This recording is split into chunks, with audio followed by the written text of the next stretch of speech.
Bonjour, je suis Karine Weiss, professeure en psychologie sociale à l'Université de Nîmes. Aujourd'hui, on va parler du comportement humain face aux inondations. Je travaille sur l'alerte aux populations dans le cadre de la rénovation du système d'alerte en France et on s'intéresse à la façon dont l'alerte est comprise et quels sont les comportements qui vont suivre la mise en alerte des populations.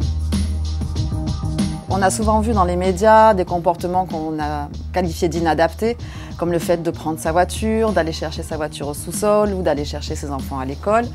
Et nous, ce qu'on cherche à comprendre, c'est pourquoi les individus sont amenés à mettre en œuvre ces comportements. Peut-être que s'ils étaient mieux informés, s'ils avaient mieux compris ce qu'est une crue rapide par exemple, ils n'iraient pas vers ces comportements-là et ils se mettraient plus facilement en sécurité. La problématique des inondations est liée intimement au changement climatique actuel. Pour travailler sur l'information des populations, on a besoin de personnes comme SOMAR qui vont nous expliquer quel est le risque, qui vont mesurer le risque et qui seront capables de le quantifier et de nous donner ces informations sur lesquelles on peut s'appuyer pour construire aussi l'information auprès des populations. Les collègues ont besoin d'avoir plus de précision sur les phénomènes, de bien caractériser les événements extrêmes, c'est-à-dire leur intensité, leur fréquence et leur durée, et aussi déterminer la tendance générale dans le cadre du changement climatique actuel. Est-ce qu'ils vont augmenter avec le temps, ils vont diminuer, comment ça va évoluer, est-ce que l'intensité va évoluer? Donc apporter toutes les précisions autour de ces événements, ça va donner une base à nos collègues pour pouvoir aborder donc la suite auprès de la population. On a aussi besoin de personnes comme Béatrice qui sont capables de mettre en place des procédures qui vont inclure les habitants. Et là aussi, c'est des nouveaux moyens d'information que l'on peut avoir et qui vont permettre de prendre en compte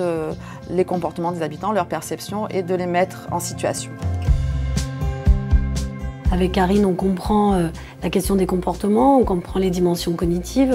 Avec SOMAR, on va comprendre tous les aspects des phénomènes. Et ensuite, comment on les accompagne, comment on les outille. Les documents d'information existent, mais ils sont mal connus par le public. Par exemple, chaque commune va avoir son DICRIM, qui est un document d'information sur les risques majeurs, mais personne ou très peu de personnes savent que ça existe. On va travailler avec des ateliers, on va le travailler en les faisant sortir dans la nature, en les faisant jouer. Une inondation va arriver, qu'est-ce que je fais? Quelles sont les affaires que je vais prendre en premier? Et en fait, on va travailler en apportant une dimension créative à ces questions complexes que recouvrent les risques en fait. Les pistes, alors, il y en a beaucoup, sur par exemple des moyens plus accessibles par les jeunes en passant par la culture, de la musique, de la peinture murale ou des choses comme ça, pour amener les personnes à aller vers l'information plutôt que de laisser l'information comme ça qui n'arrive pas à atteindre les individus. L'idée n'est pas de tomber dans l'optimisme béat, mais en revanche de croire qu'on peut faire autre chose que les futurs dystopiques qu'on nous présente et qu'on doit agir